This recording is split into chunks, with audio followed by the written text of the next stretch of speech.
Parliament के अहाते में गांधी जी के मुजस्समे के करीब मुअत्तल अरकान पार्लियामान का एहतजाज जारी। अरकान के मुअत्तली अब हुकूमत और अपोजिशन के बीच टकराव की नई वजह बन गई है।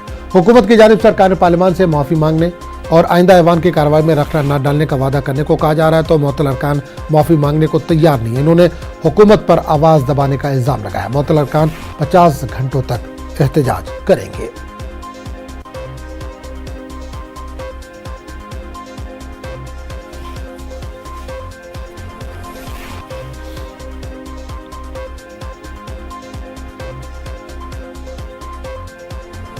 अहमदाबाद की सेशन अदालत आज समाजी कारकुन और साबिक डीजीपी आरबी श्री कुमार की जमानत की अर्जी पर फैसला सुना सकती है। 2002 गुजरात फसादात के मामलों में बेकसूरों को फंसाने के लिए दस्तावेजात बनाने का इल्जाम तीस्ता, सेतलवाड और श्री कुमार पर है।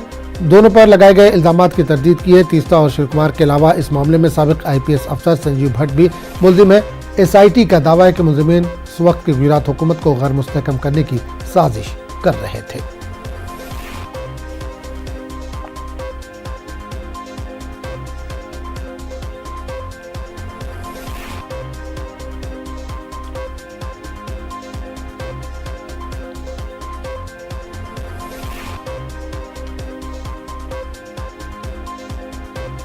वज़ीर-ए-आज़म नरेंद्र मोदी 2 रोज़ा दौरे पर गुजरात और तमिलनाडु जा रहे हैं। गुजरात में वज़ीर-ए-आज़म साबरकांठा में सबर डेयरी के मुताद्दिद प्रोजेक्टों का इफ्तिताह और संग बुनियाद रखेंगे। इसके बाद वज़ीर-ए-आज़म चेन्नई के लिए रवाना हो जाएंगे।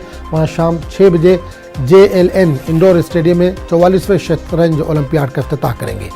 29 जुलाई को दौरे के दूसरे दिन वज़ीर-ए-आज़म अन्ना यूनिवर्सिटी के 42वें सालाना इजलास में शिरकत करेंगे। इसके बाद वो गिफ्ट सिटी का दौरा करने के लिए गांधीनगर जाएंगे, जहां वो मुख्तलिफ प्रोजेक्टों का इफ्तिताह और संग बुनियाद रखेंगे।